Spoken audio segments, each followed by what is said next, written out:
Single-player games come and single-player games go, but one type of title that consistently faces failure are Sweet Baby Inc. games. They always face major backlash and they don't seemingly sell, but now South of Midnight, a month after release, is already dead. So it says, despite what you might have heard from the gaming media, the South of Midnight player count is anything but a success a month after release. The mainstream media wanted people to believe that this game was doing really well and it was getting a lot of players, and while it was a day one Game Pass release, and I'm sure that there were quite a lot of people who ended up trying it that way, ultimately developers still need to sell individual copies of games because that's how they would make their money. And if you're not actually selling copies of your game and you're only getting downloads via something like Game Pass, that can't really be considered a success. It says, though, when South of Midnight was announced, it promised something bold: a narrative-driven action-adventure steeped in Southern Gothic folklore with a unique stop-motion art style. It debuted with fanfare during Microsoft Showcase events and landed day one on Xbox Game Pass. Now, I did live stream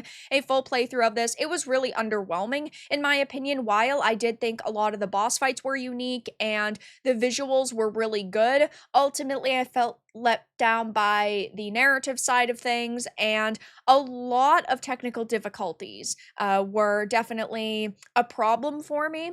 It wasn't the most broken game I've ever played, but it definitely had crashed quite a few times, even during the last boss fight. It says, though, a month after release, the South of Midnight player count numbers tell a very different story than what the mainstream media wants you to believe. Almost no one is playing it. Yeah, this did not launch to solid numbers over on Steam, and the developers haven't really boasted about its success, probably because it hasn't seen that much. It says on Steam, where player data is publicly available, South of Midnight peaked at a player count of just 1,438 during its debut week. This morning, a full month after the game released, that number plummeted to around 162 concurrent players. Now, this is a very short game, so it would really only take you 2 to 3 gaming sessions to finish it. But second of all, it is a single player game, so people are going to come and go. Once they've finished it, they're not going to return unless there's DLC for it, and in this case, we're not getting any that we've heard of. So it's not really a shocker that it's dropped so drastically, but even its starting numbers, 1,438, are terrible. It's not like it had gotten, 100,000 people and now it's down to a couple thousand. That's not the case. It says Compulsion Games, the studio behind South of Midnight, touted the million player milestone with pride, but that number is misleading. Game Pass allows anyone with a subscription to try a game risk-free. Players don't have to buy it, don't have to finish it, and can delete it after 5 minutes with no consequences.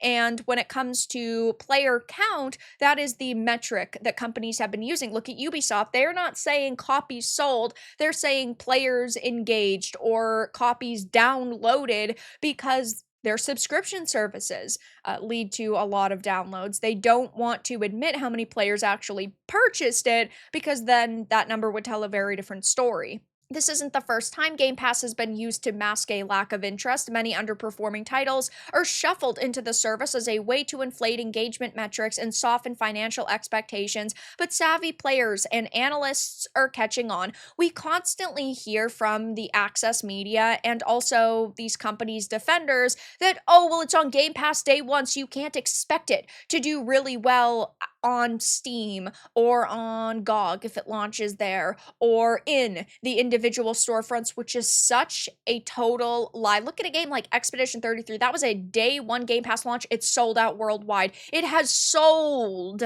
over 2 million copies, never mind the probably 3 or 4 million Game Pass downloads. We are talking about games like Starfield that, yes, had a lot of hype behind them, but they still had 330,000 individual copies purchased on a platform like Steam. Games can be extremely successful outside of a Game Pass launch, and no matter how many times the access media tries to convince you that games are not going to sell a lot of copies if they launch on a subscription service day one, that's just not the case. It all depends on interest, and a game like South of Midnight really didn't have a lot surrounding it.